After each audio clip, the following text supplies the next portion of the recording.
رب العالمين والصلاة والسلام على سيدنا محمد وعلى آله وصحبه أجمعين أما بعد. قالوا سبحانك لا علم لنا إلا ما علمتنا إنك أنت العليم الحكيم وعنده مفاتيح الغيب لا يعلمها إلا هو ويعلم ما في البر والبحر وما تسقط من ورقة إلا يعلمها ولا حبة في ظلمات في الأرض ولا رطب ولا يابس إلا في كتاب مبين. رب اشرح لي صدري ويسر لي أمري واحلل عقدة من لساني يفقهوا قولي. قال المصنف رحمه الله تعالى ونفعنا به وبعلومه في الدارين آمين. Masih melanjutkan pembahasan tentang ta'rif daripada Al-Quran. Beberapa waktu yang lalu kita telah bahas sebagian dari part ya, atau rangkaian atau bagian daripada makna atau ta'rif Al-Quran. Kita akan melanjutkan bagian daripada ta'rif Al-Quran yang sudah didefinisikan oleh mu'allif pada bukunya Ulumul Quran. Dan insyaallah hari Senin ini pertemuan terakhir sebelum ujian term awal. Jadi untuk Senin ke depan insyaallah diliburkan atau dipending sampai setelah ujian insyaallah. Selamat berimtihan. Ya. Kalau sekolah itu apa? Sekolah kuliah itu belajar dulu baru imtihan. Ya. Tapi kalau orang hidup setelah setiap saat mendapatkan ujian dan dari ujian-ujian itu kita belajar banyak hal. Nah, dibalik ya. Jadi lebih lama ujiannya daripada belajarnya. Dan kalau imtihan di jamiah atau sekolah itu setahun 2 kali ya. Kecuali kalau ada ulangnya. Tapi imtihan yang yaumian itu kita ujiannya tiap hari, dan dari ujian itu lulus ataupun tidak kita mengambil ibrah atau lulus mustafada. Bagian daripada ta'rif Al-Quran disebutkan oleh musannif al-muta'abbadu bitilawati. Jadi orang membaca Al-Quran itu dihitung ibadah. Ini berbeda dengan ketika membaca kitab-kitab lain. Kalau kita membaca kitab lain, ya tentunya kalau diniati ibadah, beribadah juga. Cuman fadilahnya atau keutamaannya berbeda dengan membaca Al-Quran. Makanya disebutkan dalam surah hadis, la aqulu alif lam mim harfun. Kami tidak mengatakan bahwa alif lam mim itu sebagai satu huruf, tetapi alifun harfun, walamun harfun, wa mimun harfun. Jadi setiap satu huruf itu adalah dihitung dengan 10 kebaikan. Nah, ini yang membedakan Al-Quran dengan yang lainnya. Makanya sisi ibadah di dalam membaca Al-Quran itu adalah hal yang tidak bisa terpisahkan dari ta'rif Al-Quran. Ai anna mujarrada tilawatil Quran, ay anna mujarrada tilawatil Qurani ibadatun. Jadi hanya sekedar membaca Al-Quran ya, tanpa harus mengetahui maknanya atau tafsirnya ya. Maka ibadatun itu sudah disebut atau dianggap sebagai ibadah ya. Untuk membaca Al-Quran tidak harus mengetahui maknanya dulu, dan tidak harus fasih dulu ya baru baca. Karena orang yang belum fasih membaca pun tetap mendapatkan pahala, apalagi orang yang bacanya sudah benar, sudah fasih. Yuthabu 'alaiha al-mu'minu ya, maka akan dikasih pahala bagi orang-orang yang beriman yang membaca Al-Quran. Walau lam yakun istahdara niyyat tahsili thawabi bitilawati, meskipun tidak diniatkan untuk mencari pahala di dalam membacanya. Ini luar biasa ya. Kata Syekh Nuruddin, meskipun seorang itu membaca aja ya, tanpa harus diniati, seperti orang sholat kan niat sholat gitu ya, atau niat wudhu, nah, itu baru bisa disebut lengkap rukunnya gitu. Tapi kalau membaca Al-Quran, kata Syekh Nuruddin ya, walau lam yakun istahdara niyyat tahsili thawabi bitilawati, meskipun tidak dihadirkan, tidak diniatkan di dalam hatinya untuk mencari pahala, itu yutadu 'alaiha al-mu'min, akan tetap diberi pahala. Makanya membaca Al-Quran itu bagi orang yang sudah bisa istiqomah atau sudah bisa merasakan halawahnya, itu tidak akan pernah bosan. Saya punya Mbah almarhumah Mbah Putri, usianya sampai dulu itu wafat hampir 100 tahun, 90 sekian, ya sekitar 100 tahun. Beliau itu salah satu keistiqomahannya adalah baca Al-Quran ya, baca Al-Quran sampai sepuh pun, sampai usia 90 atau 100-an itu tidak pakai kacamata, tidak minus ya. Jadi baca Al-Quran masih biasa gitu. Masih biasa, tidak seperti sekarang anak-anak kecil udah pakai kacamata gitu kan. Orang tua zaman dulu mungkin kesehatannya beda ya, karena nggak, yang jelas nggak banyak nonton komputer atau laptop atau apalagi HP gitu kan. HP-nya langsung dari hati ya. Jadi beliau sampai usia 90 atau 100 itu masih biasa baca Quran, dan minimal 1 minggu sekali itu khatam. Itu minimal. Jadi maksimal kadang lebih, jadi seminggu 2 atau 3 kali kadang. Kalau misalnya pas Ramadan itu lebih banyak lagi. Jadi hidupnya yang ngaji gitu. Dan tidak terpengaruh di mana tempatnya. Artinya ketika ziarah, ketika di rumah anak-anaknya atau cucu-cucunya, nggak harus di rumah sendiri ngajinya, pokoknya dimanapun ngaji gitu. Itu adalah salah satu contoh, dan masih banyak lagi ya orang-orang yang taluk, orang-orang yang sudah tidak bisa terpisahkan dengan Al-Quran itu. Jadi kalau nggak deres, kalau nggak ngaji, mungkin malah galau gitu ya.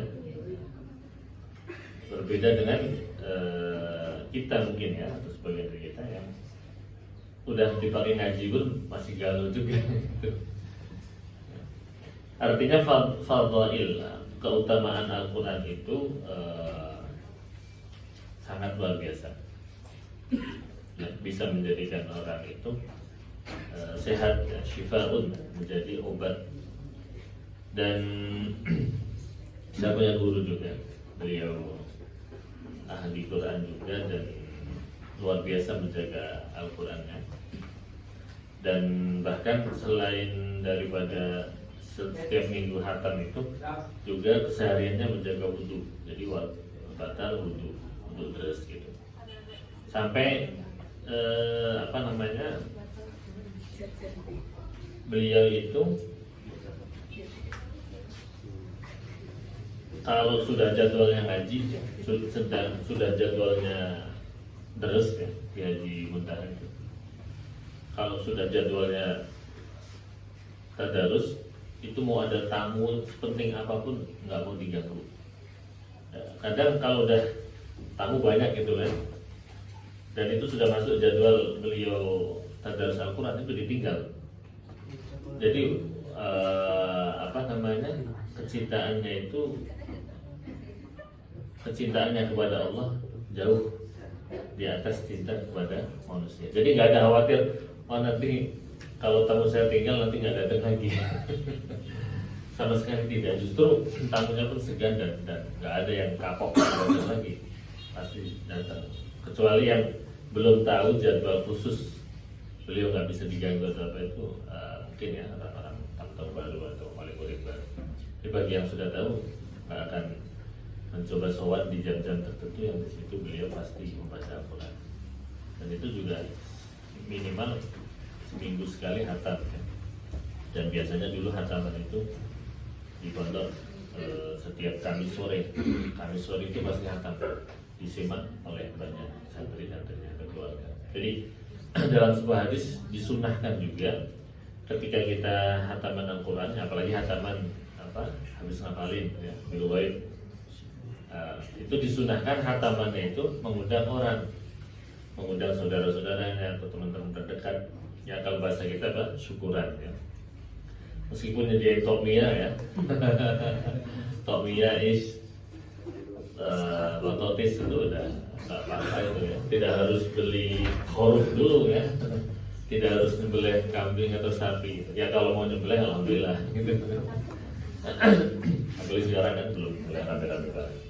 Jadi dan itu bisa dibudayakan, dibiasakan di keluarga terkecil kita juga. Kita selesai baca Al-Quran 30 juz baik hafalan ataupun dibaca, kita undang teman serumah atau teman sekamar bahkan ya, hataman bareng-bareng doa gitu kan. Dan doa apa? Dan doa di dalam hataman Quran itu kan didatengin, diaminin oleh ribuan malaikat. Itu kan jarang-jarang gitu. Kita doa diamini malaikat gitu. Diamini teman aja udah alhamdulillah gitu kan, apalagi diamini makhluk yang maksum ya.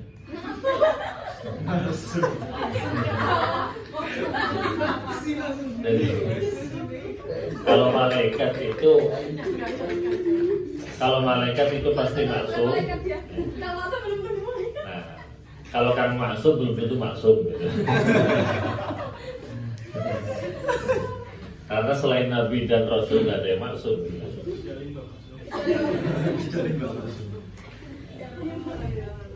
Jadi ada maksum lafzian walaysa ma'nawiyan. Tapi minimal karena namanya maksum, jadi insyaallah ya akrab ya. Kalau namanya maksum minimal soleh lah ya. Jadi yang membedakan Nabi, Rasul dan Wali, kalau Nabi dan Rasul itu maksum ya, malaikat juga. Tapi malaikat juga meskipun maksum tingkatannya tidak di atas Nabi dan Rasul ya. Kalau wali itu istilahnya bukan maksum tetapi apa? Mahfuz ya, mahfudun, terjaga. Ya hampir mirip sih, tapi wali juga artinya yang membedakan wali dengan para nabi itu di situ, bahwa wali itu terjaga dan memang masih kemungkinan tergelincir di dalam dosa gitu kan. Tetapi bedanya kalau wali mungkin ketika tergelincir juga langsung tobat gitu kan, tidak kayak kita mungkin tobatnya nanti aja lah gitu. Atau kayaknya umurnya masih panjang gitu. Jadi beda. Jadi kalau orang awam ya bisa masuk minas sholihin itu alhamdulillah gitu kan. Jadi tidak terlalu mimpi jadi wali gitu kan. Kecuali wali murid ya. Kamaan as-salata la tasih, sebagaimana sesungguhnya bahwa sholat itu tidak sah. Ya, sholat itu tidak sah illa bitilawati syai'in minhu, ya, kecuali membaca sebagian dari Al-Quran ya. Khususnya adalah qira'atu Al-Fatihah. Sholat itu harus membaca Al-Fatihah di dalam setiap rakaatnya. Jadi lau sholat dan liman lam yaqra' bi Fatihatil Kitab ya. Tidak dianggap sah sholatnya orang yang tidak membaca Al-Fatihah dalam sholatnya, baik sholat sunnah ataupun salat wajib. Wa qad waradat nususun katsiratun ghaziratun fil haddi ala tilawatil Qur'an. Sungguh telah banyak nas-nas ya, yang sangat banyak yang secara langsung menjelaskan tentang membaca Al-Quran, ala tilawatil Qur'ani wa bayani fadliha, dan menjelaskan keutamaannya. Makanya di dalam Al-Quran sendiri kan ayat yang pertama turun perintah tentang apa? Baca. Iqra bismi rabbikal ladzi khalaq. Banyak dalam hadis-hadis Iqra'ul Qur'ana fa innahu ya'ti yaumil qiyamah syafi'an li ashabihi khairukum man ta'allama al-Qur'ana wa 'allama. Dan seperti yang disebutkan oleh Imam Syatibi di dalam apa? Al-Qur'an Syatibi akhir Ahsabah itu, beliau menjelaskan di situ bahwa orang yang ahli Quran nanti akan bisa menghadiahkan apa? Stage apa namanya, yang dipakai raja itu mahkota ya, mahkota kepada orang tuanya. Meskipun ini sebagian ulama berpendapat hadis dhaif, tapi sebagaimana yang kita ketahui bahwa hadis dhaif di dalam fadhailul amal itu boleh ya, boleh diamalkan, boleh di apa namanya dipakai. Makanya kalau kita ingin menghadiahkan hal yang termasuk istimewa, apa itu mahkota kepada orang tua kita, maka kita mesti termotivasi untuk menjadi ahlul Quran. Ahlul Quran itu seperti apa ya? Orang yang mencintai Al-Quran. Harus hafal ya, tapi yang bisa dengan membaca, senang baca ya baca gitu. Yang bisa hafal, alhamdulillah gitu. Karena yang terpenting, yang paling penting adalah bagaimana ajaran-ajaran Al-Quran, nilai-nilai positif itu bisa kita hidupkan, bisa kita realisasikan dalam kehidupan kita sehari-hari. Itu yang paling penting. Karena selain daripada fadhail ya, banyak juga hadis-hadis yang memberikan tahdir atau warning kepada orang-orang yang belajar Al-Quran atau menghafal Al-Quran bahkan, tetapi tidak melaksanakan nilai-nilai yang terkandung di dalam Al-Quran. Ancamannya juga tidak ringan. Makanya kita berusaha semoga bisa menjadi ahlul Quran yang nantinya bisa berikan hadiah yang terbaik bagi orang tua kita di dunia dan di akhirat. Wa bayani fadliha wa 'azamati thawabiha, ya, dan menjelaskan tentang keutamaan Al-Quran dan keagungan pahalanya. Dan seperti yang kita yakini bersama bahwa kita baca Al-Quran pun bisa dihadiahkan kepada para leluhur, para almarhum, para pendahulu kita yang sudah tidak ada di dunia lagi. Itu juga bagian daripada fadhailul Quran. Nah, keutamaan Al-Quran yang sangat banyak itu, ada sebuah disertasi yang membahas tentang fadhail suaril Quran, ya. Keutamaan ayat dan surat yang ada di dalam Al-Quran dicetak di Yerusalem.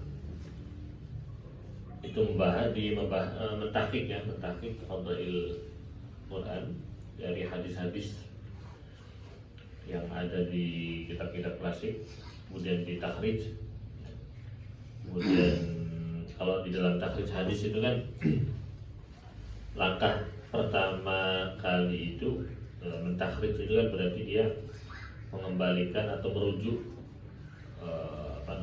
hadis-hadis yang disebutkan di dalam kitab-kitab tertentu atau yang didengar ke dalam kitab-kitab hadis.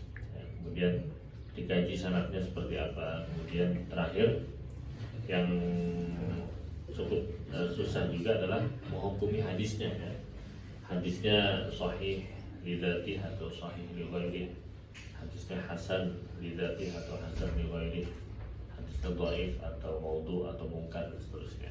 Ya, dalam menghukumi hadis itu bisa menggunakan pendapat ulama terdahulu, ya. Atau bisa juga dia mengambil menganalisa sendiri dari berbagai kajian yang terkait. Jadi kalau kita garap risalah nanti akan belajar takhrij, apalagi yang risalahnya di hadis ya, itu memang kerjanya mentakhrij. Kalau yang di luar hadis ya mentakhrijnya biasanya lebih ringkas dan lebih umum. Tapi minimal jadi tahu. Kalau kita nyebutin hadis apa itu nanti kita akan tahu akhrajahu al-Imam Al-Bukhari fi Shahihihi, kitab tentang al-iman misalnya, bab apa, hadis nomor berapa, juz berapa, kemudian halaman berapa, itu takhrij yang paling sederhana ya. Biasanya kalau sudah akhrajahu al-imaman, akhrajahu Imam Bukhari dan Muslim, biasanya sudah tidak perlu dihukumi hadisnya karena sudah pasti sahih. Tapi kalau selain itu biasanya dikasih keterangan hadisnya apa. Wa allafa al-ulama fi dzalika kutuban katsiratan nafi'atan. Dan para ulama sudah mengarang kitab-kitab tentang fadailul Quran ya, atau keutamaan baca Al-Quran itu dalam kutuban katsiratan nafi'atan, dalam banyak buku yang baik ulama klasik ataupun sampai kontemporer. Beliau menyebutkan salah satu contohnya adalah kitab Tilawatul Quran Al-Majid ya. Kitab Tilawatul Quran Al-Majid karya Syekh Abdullah Sirajuddin. Dan seperti di buku karya Imam Nawawi juga disebutkan juga ya fadailnya, seperti At-Tibyan fi Adabi Hamalatil Quran. Itu kita populer ya di pesantren Imam Nawawi, karya Imam Nawawi yang Syam ya, Syria, bukan Imam Nawawi Nusantara. Jaraknya jauh banget. Tapi Imam Nawawi Al-Bantani, beliau juga alamah ya, karyanya banyak sekali, ahli fikih, ahli hadis, dan juga ahli tafsir ya. Beliau punya tafsir juga, Murah Labid ya nama tafsirnya. Ini juga sudah menjadi tesis ya di Al-Azhar. Saya lupa siapa yang menulis atau mengkaji itu, tapi baik dalam versi bahasa Arab ataupun bahasa Indonesia sudah banyak tesis atau disertasi yang membahas tentang tafsir beliau atau karya-karya beliau secara umum. Imam Nawawi yang pengarang At-Tibyan fi Adabi Hamalatil Quran, beliau juga ma'ruf dengan ahli fikih ya, fikih Syafi'i. Kemudian beliau juga ahli hadis ya, punya syarah Muslim ya. Dan beliau juga sempat mensyarah Sahih Bukhari, tapi belum hatam tapi sudah keburu wafat. Dan kalau umur beliau panjang, bisa jadi beliau juga akan menulis tafsir. Ada sebagian ulama yang memprediksi seperti itu. Karangan beliau tentang hal yang tentang Al-Quran adalah salah satunya At-Tibyan fi Adabi Hamalatil Quran. Dan beliau belum sempat menikah ya, termasuk min ulama al-uzzab. Konon beliau itu kalau sudah disibukkan dengan menulis itu luar biasa. Sehari itu paling bisa dibilang kayak tiap hari berpuasa gitu. Jadi makan mungkin sekali, 2 kali itu udah maksimal itu. Minum itu sedikit banget gitu. Bahkan dalam suatu cerita itu firman makna beliau hanya makan saking tidak mau menghabiskan waktu untuk makan gitu kan. Kalau kita kan kesempatan ya, habis berlapar-lapar beberapa jam gitu, apalagi puasa gitu. Jadi maghribnya balas dendam gitu. Beliau tidak, jadi tetap puasa dan bukanya atau sahurnya pun hanya dengan segelas air atau minum, dan roti ish itu yang kering itu kemudian dicampur dengan air biar lembek sedikit lah itu saking sederhananya beliau dan saking nggak mau ribut dengan masak gitu. Kalau kita kan pengen masak yang enak sehingga butuh waktu lama untuk masak gitu kan, karena memang teorinya kayak gitu. Coba kita masak seenak apapun lah, mesti lebih lama masaknya daripada makannya, ya kan? Kita masak lama gitu kan, nyate apalagi itu butuh waktu yang lama. Pas giliran makan 10 sinting berapa menit. Nah itu ya, Imam Nawawi tidak mau seperti itu. Jadi waktunya hanya belajar, mengajar, menulis, ya. Makanya luar biasa tulisan-tulisan beliau, kemudian karya-karya beliau. Ya, salah satu keberkahan ulama terdahulu itu yang bisa kita rasakan karya-karya beliau, ilmu-ilmu beliau itu sampai ratusan tahun setelah beliau wafat, ya. Yang mana hal ini belum tentu bisa kita lakukan, ya. Kita bisa saja menulis buku misalnya, tapi keberkahannya belum tentu bisa menandingi para ulama terdahulu, ya. Jadi Cak Nun itu pernah menjelaskan perbedaan makna rahmah sama barokah di dalam redaksi salam Assalamualaikum warahmatullahi wabarakatuh.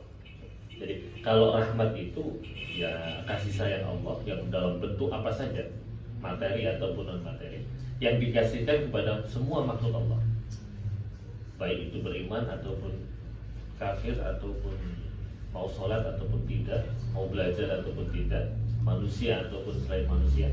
Dan dalam sebuah hadis kan disebutkan ya, bahwa rahmat Allah yang diturunkan di dunia ini baru satu dari sekian puluh rahmat Allah yang nantinya akan diberikan di akhirat, ya. Ini baru satu rahmat Allah, itu sudah luar biasa, ya. Jadi kita sesama orang tua mengasihi anaknya, anaknya mencintai orang tua, teman menyayangi teman lainnya, gitu kan? Atau suami menyayangi istri, atau sebaliknya, atau kita mencintai guru, atau kita menyenangi hewan peliharaan dan seterusnya itu. Semua rahmat yang ada di dunia itu baru satu dari sekian puluh rahmat Allah, yang sisanya yang lebih banyak itu yang akan diberikan di akhirat nanti. Nah, jadi rahmat itu ibarat kalau dalam bisnis itu modal di dalam bisnis, ya. Kita punya modal 5 juta, 10 juta. Nah, dari 10 juta ini kita bisa mampu muter nggak? Mampu memutar modal ini sehingga kita bisa untung lebih. Gitu. Nah, itulah nanti yang disebut sebagai barokah. Jadi barokah itu sejauh mana modal atau kebaikan yang telah Allah berikan kepada kita bisa berkembang. Jadi seseorang yang selesai kuliah LC atau master atau doktor bahkan, atau orang selesai nyantri hafal Quran atau master kitab kuningnya dan seterusnya. Jadi itu belum final. Jadi finalnya itu nantinya adalah sejauh mana apa yang sudah kita peroleh itu bermanfaat atau produktif atau memiliki faedah bagi tidak hanya diri sendiri, tetapi bagi keluarga, bagi orang lain dan masyarakat secara umum. Itulah yang disebut sebagai keberkahan. Makanya ada sebuah kaidah yang mengatakan al ilmu bil ta'allum wal barakah bil khidmah. Ya. Jadi untuk tahsilul ilm, mendapatkan ilmu itu ya dengan belajar, tidak dengan tidur saja, atau tidak hanya dengan riyadhah atau tirakat saja tapi tidak mau belajar. Nah, nanti keberkahan itu akan didapat dengan khidmah. Makanya kenapa terkadang ya dalam ukuran kita atau penilaian kita sekilas, perasaan temanku yang ini nggak terlalu pinter, gitu kan? Atau mungkin kita terkadang menilai guru kita karena kita mungkin sudah pernah belajar ke banyak guru, gitu kan? Jadi menilai sebagian guru, perasaan guru ini dia memang pintar tapi tidak sealim yang ini misalnya. Tetapi kenapa kita melihat keberkahannya luar biasa, ilmunya manfaat banget, kemudian kayaknya hidupnya itu tenang, gak banyak problem, atau orangnya itu menunjukkan. Salah satu tanda seorang itu disayangi Allah ya, adalah ketika kita melihat para ulama atau orang-orang tersebut adalah kita bisa lebih mengingat Allah. Nah, fenomena seperti tadi itu, ya, itulah yang disebut sebagai salah satu tanda keberkahan. Dan keberkahan itu tidak selalu berbanding lurus dengan ilmu yang tinggi, tidak selalu berbanding lurus dengan nasab yang tinggi, atau dengan usahanya sama-sama, misalnya sama-sama belajar mukoror, sama-sama naik kelas, sama-sama LC bareng, sama-sama master bareng. Tapi nanti ketika pulang mesti beda. Ada yang ilmunya barokah banget, banyak ditularkan, banyak diberikan kepada orang lain. Ada yang biasa-biasa saja, yang bahkan nggak kelihatan dan seterusnya. Nah, letak keberkahan itulah yang tidak mudah ya.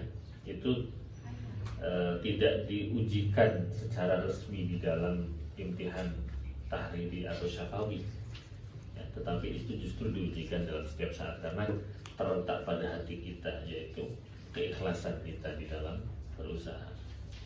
Makanya kita ketika proses beribadah ya, ketika proses sedang berproses apa saja itu harus bisa menjaga hati, karena ini belum final ya.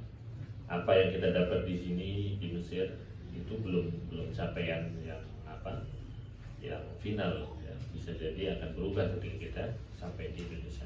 Makanya setiap langkah, setiap waktu, setiap detik itu adalah bagian dari proses kita menuju kepada kondisi yang lebih berkah, lebih bermanfaat.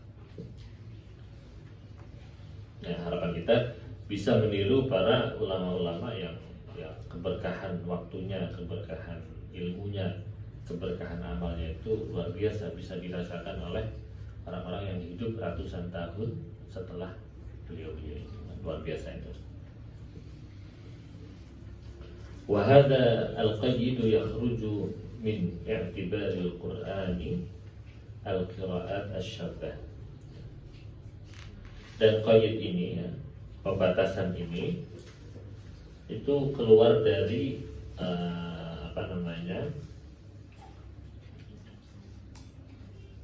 keluar dari apa yang disebut sebagai qiraat syabbah. Bahwa qiraat itu dibagi beberapa macam ya, di antara ada qiraat mutawatirah. Qiraat mutawatirah yang secara singkatnya itu diriwayatkan oleh imam 10 ya, qiraat sabi' dan qiraat asyar. Jadi qiraat 7 dan qiraat 10 ini yang menurut jumhur ulama disebut sebagai qiraat mutawatirah.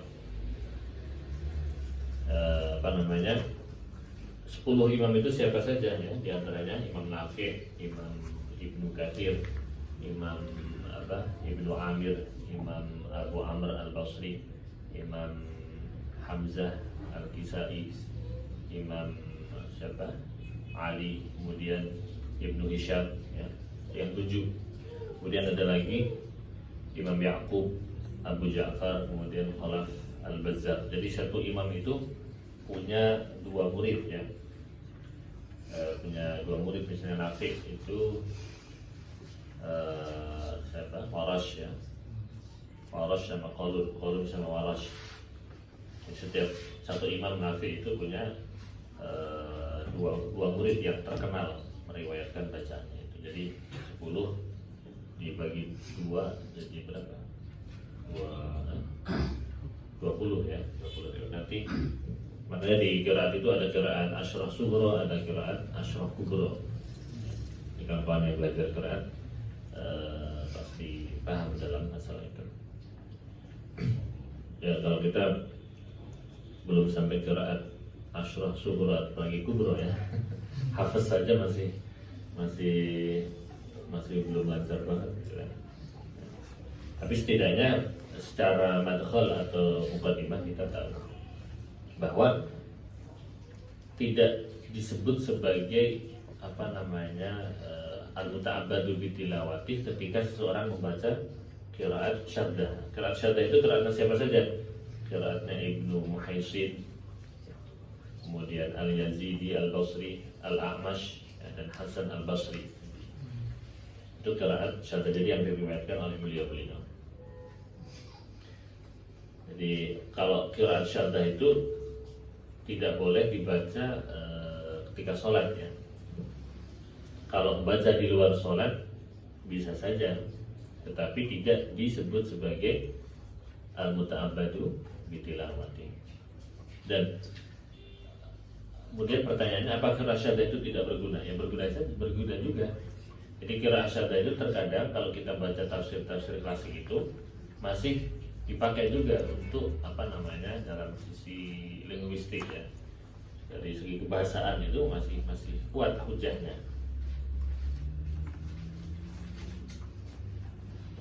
Jadi menurut musannif dan tentunya menjadi kesepakatan para jumhur juga bahwa qiraat syaddah itu tidak dihitung sebagai ibadah di dalam membacanya dan tidak sah dibaca ketika sholat. Jadi seorang yang sholat membaca qiraat syaddah maka tidak sah. Dan dalam sholat membaca Al-Fatihahnya atau membaca ma tayassara minal Qur'an itu harus dengan qiraat mutawatirah.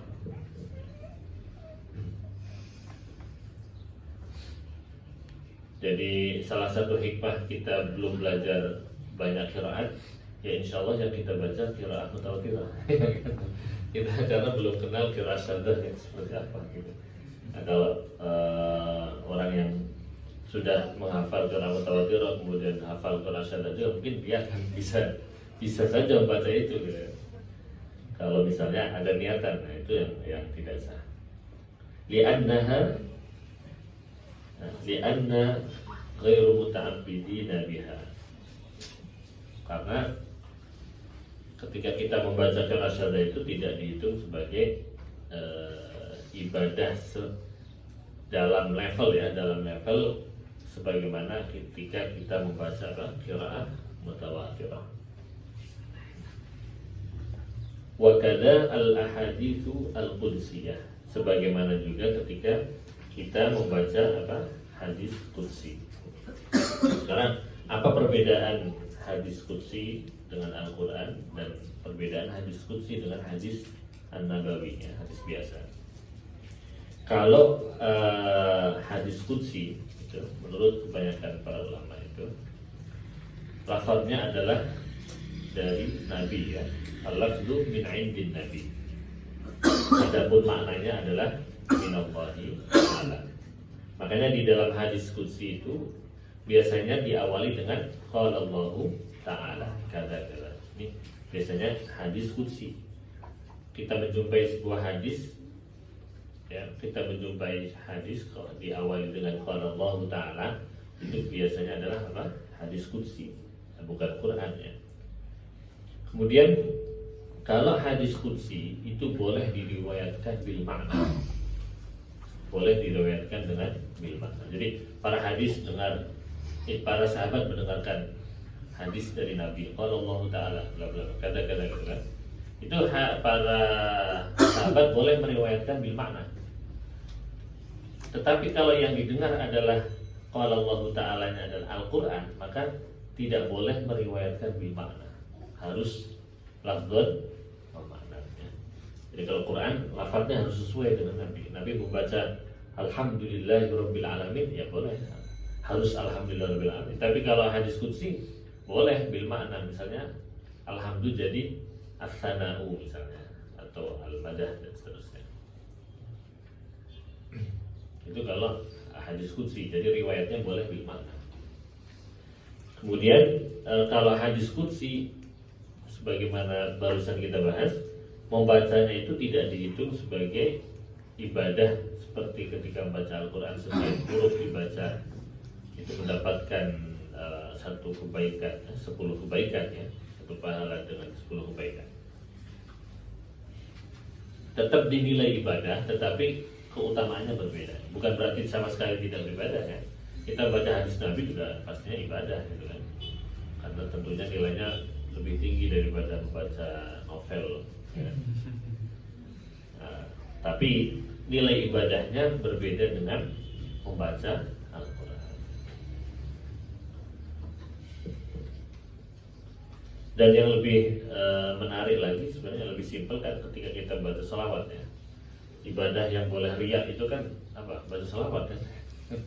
Baca sholawat itu nggak ikhlas juga dapat pahala itu.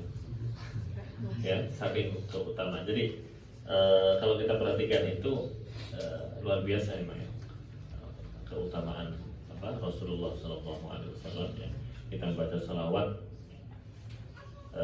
untuk beliau itu sebenarnya kita yang membutuhkan fadilahnya, bukan Nabi ya. Karena Nabi sudah penuh luber-luber ya kita. Nah, makanya kata Syarif Jum'ah dalam sebuah penjelasan kan gitu. Jadi ibadah yang paling dahsyat itu selain baca Al-Quran ya, itu adalah baca salawat. Dia nggak ikhlas pun tetap dapat pahala gitu. Makanya yang munsyid itu biasanya pagar suara bagusnya itu tetap dapat pahala itu.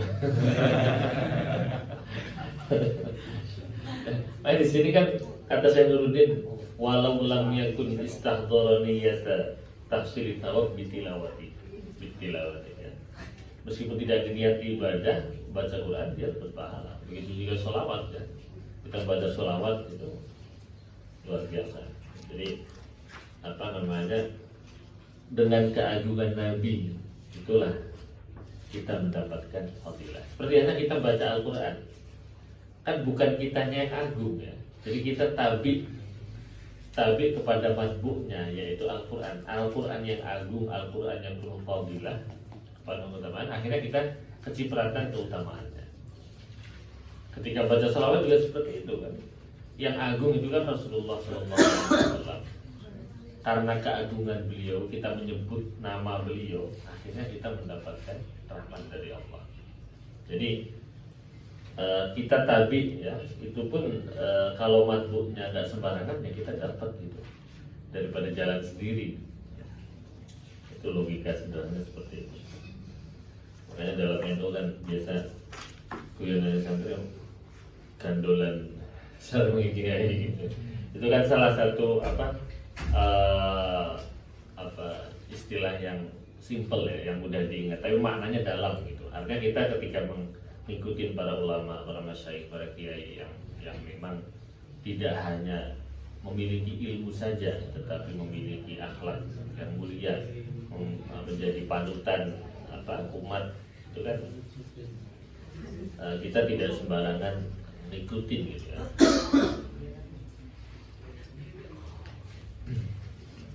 Kemudian selain itu bahwa hadis qudsi itu ghairu mu'jizah ya. Yang membedakan hadis qudsi dengan hadis nabawi, kalau Al-Quran itu salah satu definisinya apa? Harus mu'jizat, al-mu'jiz ya. Tapi kalau hadis qudsi ghairu mu'jizah al-khalidah. Kemudian selain itu, kalau Al-Quran itu harus mutawatir ya, harus mutawatir. Tapi kalau hadis qudsi itu tidak harus mutawatir. Mutawatir memang sudah kita bahas, jadi yang diriwayatkan oleh jam'ul ghafir ya, kelompok atau yang sangat banyak, sehingga tidak sangat mustahil ya untuk terjadi kebohongan di dalam riwayatan itu.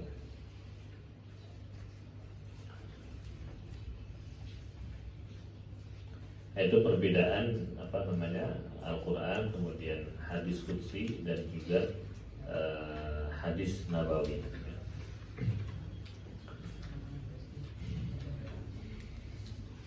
Jadi yang qira'ah syaddah itu, syaddah secara bahasa kan artinya apa? Al-infirad ya, atau an-nadrah, jarang, menyendiri, sendiri ya, tidak populer, atau malam yathbut bitoriqi at-tawatur ya. Jadi qiraah tersebut tidak ada derajat dalam qiraah yang mutawatir. Kemudian bagian selanjutnya al-mu'jizu walau bi suratin minhu, bahwa Al-Quran itu kalamullah yang disebut sebagai Al-Quran, ya, bukan wahyu biasa, itu harus mu'jiz, ya, harus bernilai mu'jizat walau bi suratin minhu, meskipun satu surat yang pendek dari Al-Quran. Surat yang terpendek dari Al-Quran surat apa? Al-Ikhlas atau Al-Kautsar? Surah Al-Kautsar, ya. Al-Kautsar itu tiga ayat, ya. Kalau Al-Ikhlas 4 ayat. Jadi ayatnya lebih sedikit dan hurufnya tentunya lebih sedikit juga. Al-i'jazu a'dhamu khassa'isil Quran. Disebutkan bahwa sisi i'jaz Al-Quran itu adalah kekhususan Al-Quran yang paling agung, ya. Kekhususan Al-Quran banyak sekali, ya. Tadi al-muta'abbadu bi tilawati, kemudian al-manqut fil masahif, al-manqut bil tawatur, kalamullahi al-munazzal ala nabi, ya. Nah, di sini al-i'jaz a'dhamu khasa'isil Quran. Jadi i'jaz Quran itu adalah sebagai sesuatu yang sangat agung daripada kekhususan Al-Quran yang lain. Hatta law 'urrifa al-Qur'anu bihadhihi sifat, sehingga seandainya atau jikalau Al-Quran itu didefinisikan dengan sifat ini saja sebagai al-kalamul mu'jiz, lakafa dzalik, ya, maka sudah cukup sebenarnya. Ketika Al-Quran disebut mahwal Quran, Al-Quranu huwa al-kalamu al-mu'jiz, kalamullah yang mu'jizat, ya, mengandung mu'jizat. Maka lakafa dzalik, maka sebenarnya sudah cukup untuk mendefinisikan Al-Quran, karena tidak ada kalam al-mu'jiz selain apa? Selain Al-Quran. Litamyizihi wa ta'rifi bihi, ya. Karena bisa membedakan antara Al-Quran dengan yang lainnya dan mendefinisikan apa itu Al-Quran.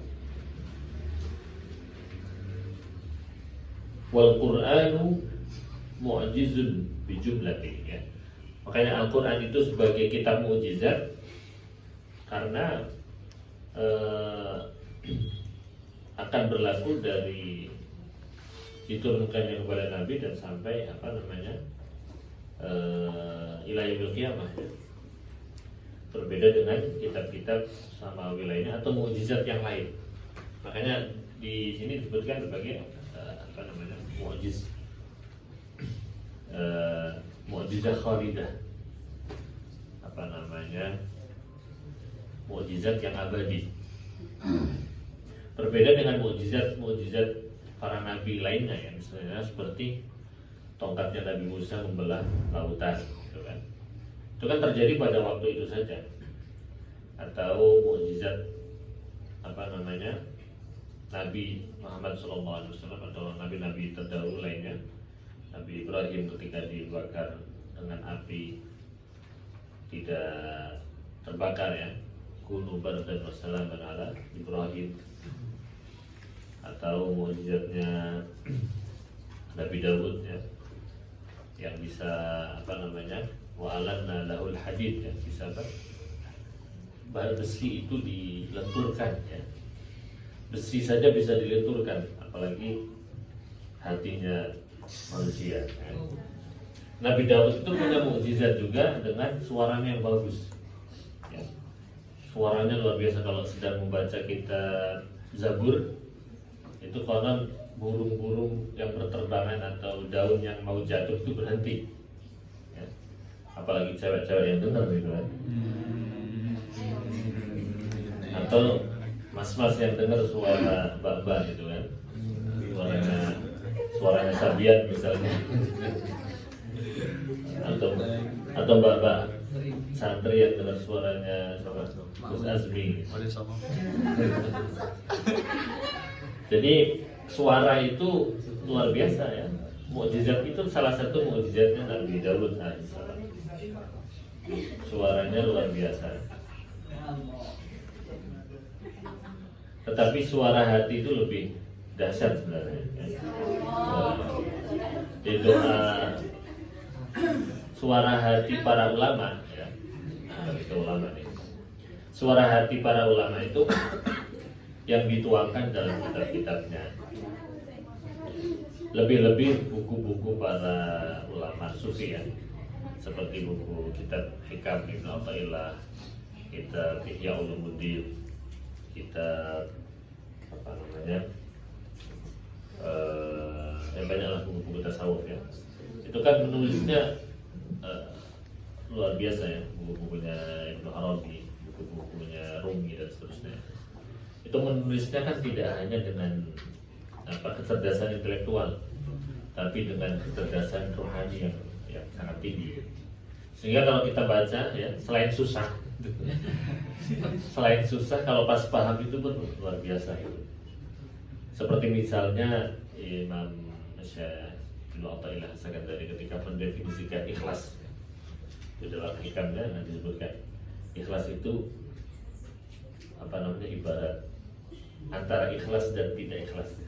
Beliau mengibaratkan kalau ikhlas itu seperti kita menanam biji-bijian ya, ditanam di dalam tanah, kemudian setelah beberapa saat meskipun tidak kelihatan ya, itu akan muncul dan semakin membesar. Itulah ikhlas. Tapi sesuatu yang tidak ikhlas, dia akan cepat muncul dan jelas muncul di atas, tapi tidak butuh waktu lama dia akan mati. Itu kan sebuah tamfil, sebuah perumpamaan yang itu ketika menuangkan tidak mungkin hatinya tidak bersih atau pikirannya tidak bersih ya. Jadi kalau kita berbicara tentang ilmu kanuragan ya, ilmu kesaktian dan seterusnya, itu juga ada jurus-jurusnya, ada tirakat dan seterusnya. Begitu juga ulama saya Husnul, kesaktian beliau-beliau itu, ahlul ilmi itu adalah di dalam, selain keikhlasannya itu adalah penghayatannya dalam ilmu gitu. Makanya tidak heran beliau-beliau bisa menulis puluhan bahkan ratusan buku dengan keikhlasan itu. Nah, apalagi Al-Quran ya, Al-Quran yang merupakan mu'jiz, Al-Kalam Al-Mu'jiz ya. Karena keagungan Al-Quran itu juga, maka orang-orang yang orang-orang yang berpegang teguh terhadap Al-Quran, maka dia akan mendapatkan atau akan kecipratan keagungan dari Al-Quran itu sendiri. Wal Qur'anu mu'jizun bi jumlatihi kama annahu mu'jizun bi ayyi suratin minhu ya. Al-Quran itu mukjizat secara keseluruhan ya. Dan juga memiliki mukjizat meskipun dengan surat-suratnya yang pendek misalnya. Walau kanat hiya aqsaru suratin min suwarihi ya. Meskipun dengan surat yang terpendek dari surat-surat Al-Quran, tidak harus surah Al-Baqarah atau surah An-Nisa. Setiap komponen Al-Quran itu memiliki sisi kemukjizatan. Allah Subhanahu wa taala berfirman di dalam surah Al-Isra, qala ta'ala qul la in ijtama'atil insu wal jinnu ala an ya'tu bimithli hadzal qur'ani la ya'tuna bimithlihi walau kana ba'duhum li ba'din dhahira. Qul, katakanlah wahai Rasulullah, wahai Nabi Muhammad SAW, ya, la in ijtama'atil insu wal jinnu ala an ya'tu bimithli hadzal qur'ani la ya'tuna bimithlihi.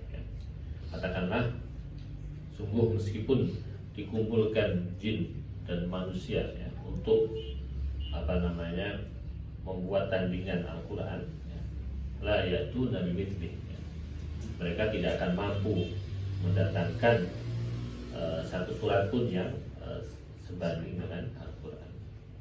Walau kana ba'dhum li ba'dhin dhahira, meskipun antara satu dengan yang lainnya itu saling menolong, saling berkolaborasi, saling berkontribusi antara jin dan manusia untuk menandingi membuat aturan itu. Niscaya mereka tidak akan mampu. La yaqtuna gitu. Dikuatkan juga dalam ayat lain, wa qala tabarakat asma'u wa in kuntum fi raibin mimma nazzalna ala abdina fa'tu bi suratin min mithlihi wada'u syuhada'akum min dunillahi in kuntum shadiqin. Fa in lam taf'alu wa lan taf'alu fattaqun nar allati waquduha an-nas wal hijarah u'iddat lil kafirin. Ini dalam surah Al-Baqarah ya.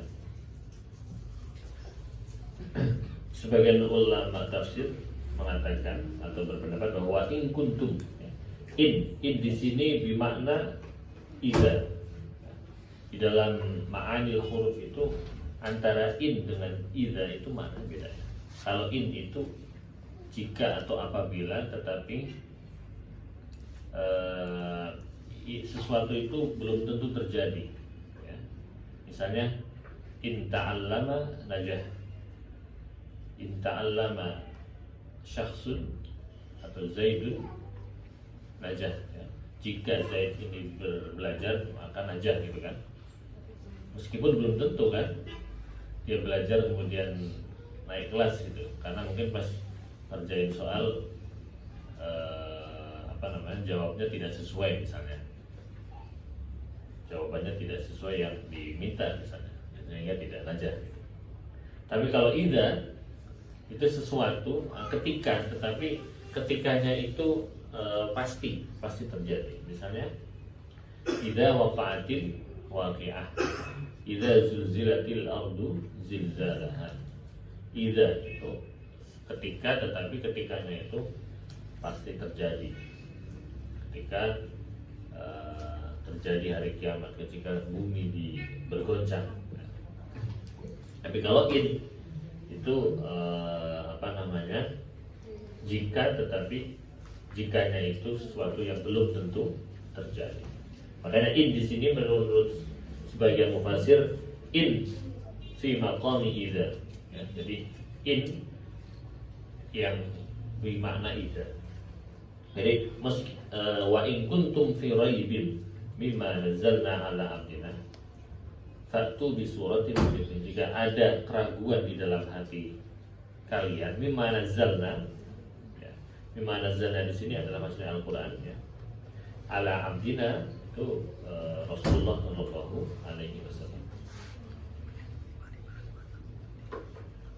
Wa in kuntum fi raibin mimma nazzalna ala abdina itu memiliki makna istimraril ajz atau yufidul kalam istimrara adamil ityani al-muhaqqaq fil madi. Jadi ini sudah terjadi di dalam masa lampau ya.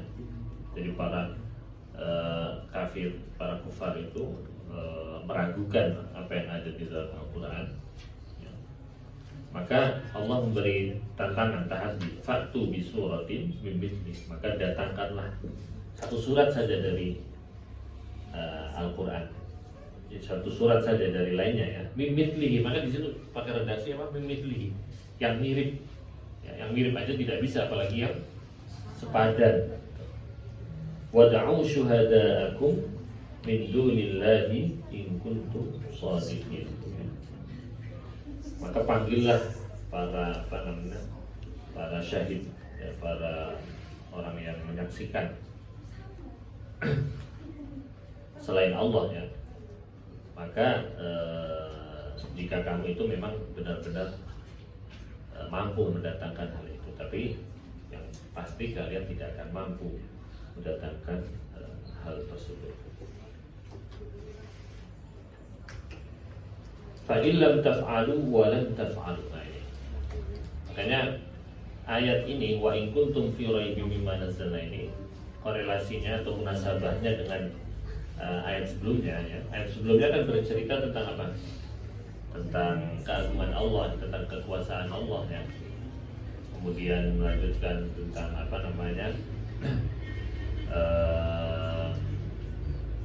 bahwa Al-Quran itu diturunkan kepada Nabi Muhammad SAW, ya.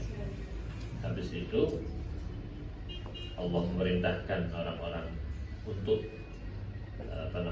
beribadah kepada Allah, ya. Ya ayyuhan nasu ubudu rabbakum alladzi khalaqakum walladzina min qablikum la'allakum tattaqun. Kemudian di ayat ini Allah menjelaskan tentang fenomena orang-orang terdahulu, ya. Orang-orang yang hidup pada zaman Al-Quran itu turun, dan fenomena orang-orang kafir yang hidup setelah zaman Nabi, ya. Jadi zaman dahulu itu digambarkan dengan wa in kuntum fi raibin mimma nazzalna, dan fenomena yang akan datang, yaitu fenomena di mana Al-Quran itu sudah diturunkan, yaitu fa illam taf'alu wa lan taf'alu. Jadi percobaan mereka ingin meragukan otentitas Al-Quran, meragukan kebenaran Al-Quran itu akan terus terjadi pada masa lalu, pada masa fi asri nuzul Al-Quran wa fi al-usur allati ba'da nuzulih, ya, itu akan terus terjadi. Maka fa illam taf'alu wa lan taf'alu. Maka kalau mereka akan mencoba mendatangkan satu surat yang satu surat pun yang ada di dalam Al-Quran atau yang levelnya mendekatinya, maka fa illam taf'alu wa lan taf'alu, ya. Maka wa lan taf'alu artinya di sini yang tersirat adalah maka percuma kalian ingin melakukan upaya-upaya tersebut karena kalian tidak akan mampu. Fa illam taf'alu wa lan taf'alu. Nah, kemudian setelah itu Allah menjelaskan dengan tahdir atau idhar, ya. Idhar itu dalam Al-Quran itu bisa untuk orang beriman, bisa juga untuk orang kafir, ya. Kalau idhar itu bisa untuk lil mu'minin, bisa untuk orang non mukmin, ya, orang kafir. Tapi kalau at-tabsyir, ya, itu biasanya untuk orang-orang yang beriman. Dan wa basyiril ladina amanu. Kemudian kabar gembira, ya, at-tabsyir, al-bisyarah. Makanya di pondok itu ada istilah bisyarah, mukafaah. Bisa kalau habis ngaji hataman buat bisyarah. Itu hiburannya anak-anak di pondok, ya. At-tabsyir yang hakiki, ya, yang dijelaskan dalam Quran, yaitu wa basyiril ladzina amanu wa amilus shalihati anna lahum jannatin tajri min tahtiha al-anhar. Berilah kabar gembira kepada orang-orang beriman, nantinya akan dimasukkan ke dalam surga tajri min tahtiha al-anhar, dan kekal di dalamnya. Tapi kalau idhar, innal ladzina kafaru sawa'un 'alaihim anzartahum am lam tunzirhum, ya. Kata idhar itu dalam Al-Quran biasanya dipakai bisa untuk orang beriman dan bisa juga untuk orang kafir. Tapi at-tabsyir biasanya untuk orang-orang yang beriman. Meskipun ada juga salah satu kata basyir itu digunakan untuk orang yang munafik, ya, atau orang kafir. Tapi itu sifatnya sindiran, ya, bukan makna hakiki.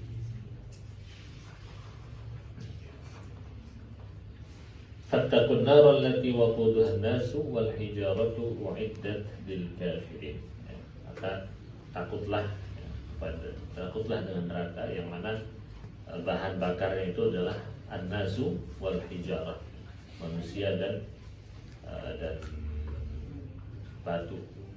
Uiddat lil kafirin, yang mana neraka itu dijanjikan bagi orang-orang yang kafir, ya. Jadi jangan sampai, salah satu pesan moral dari ayat ini adalah jangan sampai ada keraguan di dalam hati kita tentang Al-Quran, ya. Di dalam surah pertama, di dalam surah Al-Baqarah, ya, di dalam surah Al-Baqarah surah kedua itu di dalam ayat kedua, ya, alif lam mim dzalikal kitabu la raiba fihi hudan lil muttaqin. Jadi di permulaan Al-Quran itu sudah dijelaskan bahwa Al-Quran itu tidak ada keraguan, la syakka fi, tidak ada keraguan sama sekali di dalam Al-Quran. Jadi kalau masih ada keraguan di dalam hati kita terhadap Al-Quran, maka ada yang iman kita masih bermasalah. Adapun yang belum kita ketahui ya kita iman saja. Berarti akal kita atau ilmu kita yang belum sampai sama, gitu kan. Jangan kemudian kita beranggapan oh yang kita tidak tahu berarti harus kita ragukan atau kita bahkan tidak dipercaya. Tidak tepat ketika interaksi kita adalah dengan Al-Quran ya. Kalau interaksi kita dengan buku-buku lain atau pemikiran sebagian filsuf ya, filsafat itu nggak masalah ya. Tapi kalau interaksi kita dengan Al-Quran itu kita harus menjauhkan dari sisi keraguan-raguan yang ada dalam hati kita. Wa hadza al-i'jazu burhanun qati'un ala anna al-Qur'ana kalamullah ta'ala.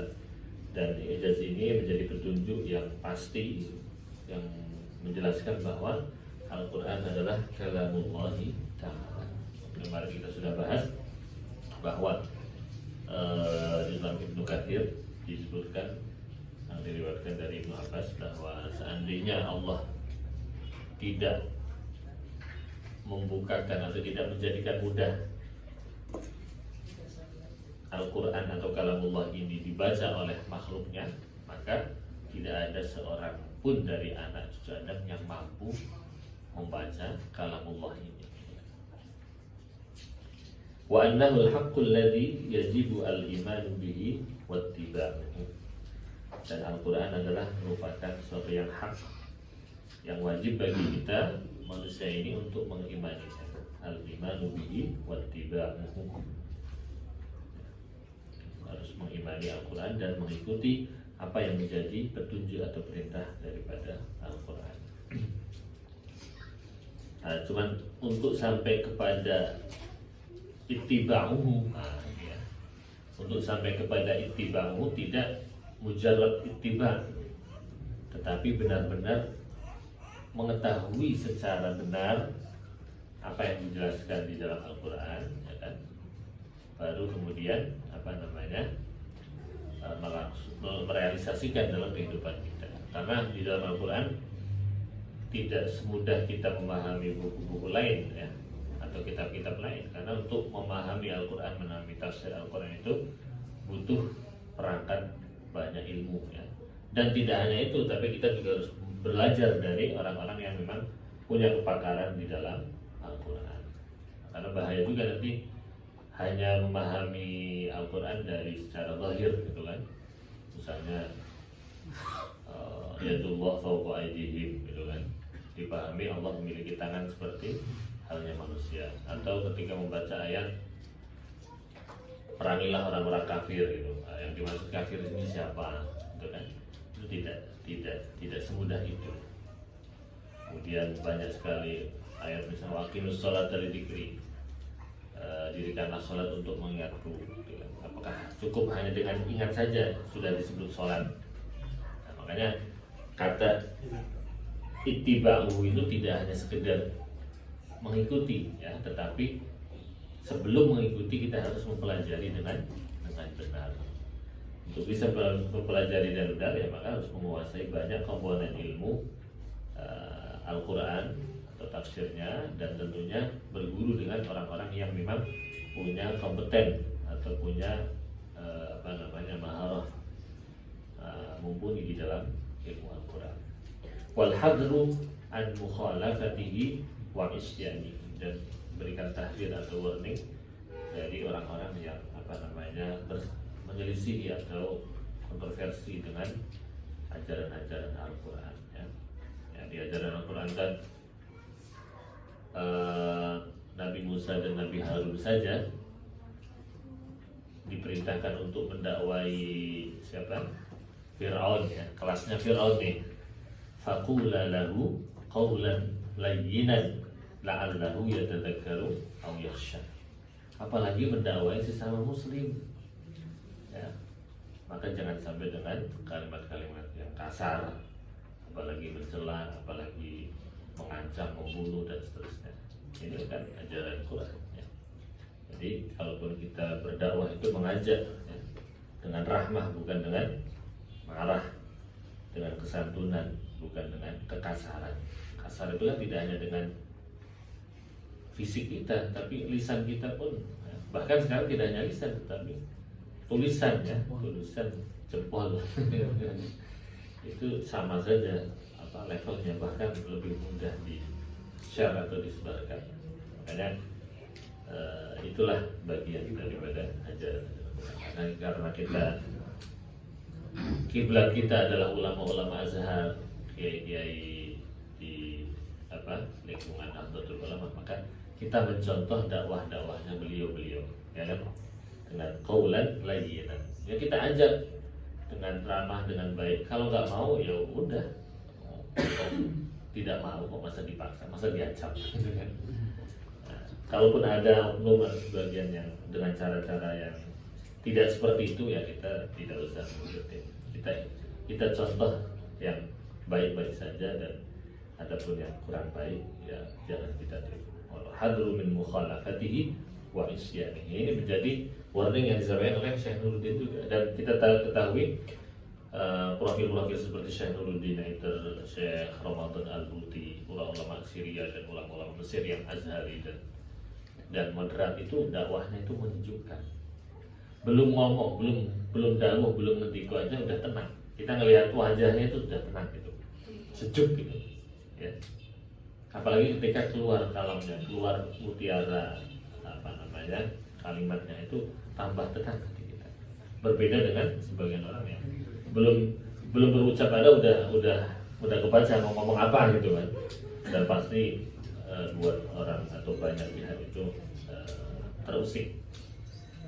Karena ajaran Al-Quran pun seperti itu. Bahkan Rasulullah sendiri sebagai yang disebut khuluquh Al-Quran itu juga sangat lembut ucapannya, sangat lembut perilakunya, dan sangat menghargai perasaan orang-orang, ya.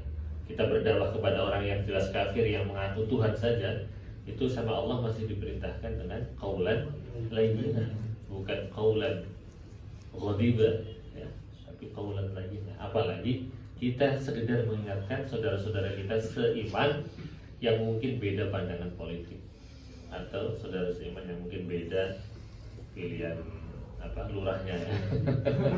Lurah TC kemarin beda pilihnya. Gak usah teman-teman, gak usah geger, tapi cukup ada kalanya kita itu bersaing atau berbeda pendapat. Tapi setelah selesai ya udah, kita temenan lagi, kita guyonan lagi, ya. Yang biasa rokokan bareng, yang bisa bareng, ya. Tapi kalau perempuan ada kalau perempuan mungkin yang biasa ngerumpi bareng, belajar bareng gitu kan. Itu ajaran rahmah, ya. Rahmatan lil alamin. Dan Al-Quran itu menjadi penyejuk, menjadi obat bagi kita semua. Allahu a'lam bishawab. Demikianlah yang bisa kita sampaikan pada kesempatan kali ini, dan semoga bermanfaat. Dan kita berdoa bersama-sama semoga kawan-kawan yang sedang dalam proses persiapan ujian, ya, meskipun muqarrarnya belum turun, ya, takdirnya belum turun, tapi sudah banyak yang bikin muqarrar, ya. Jadi kita doakan semoga dapat ilmu yang bermanfaat, barokah di dunia wal akhirah. Jadi barokah dulu, bermanfaat, baru najah lah. Kalau jangan cuma najah tapi kurang barokah, ya. Alhamdulillah ini dari keberkahan, kemanfaatan itu yang paling utama, dan kenajahan juga utama, karena sudah ditunggu orang tua dan calon orang tuanya. Dan insya Allah kita akan bisa lanjutkan setelah tren awal nanti. Semoga program-program ini, ngaji kitab dan lain-lainnya, yang menjadi rangkaian program-program Tumiron Center bisa terrealisasi dengan maksimal, dengan baik, dan bermanfaat bagi kita semua dan orang lain. Amin. Assalamualaikum warahmatullahi wabarakatuh.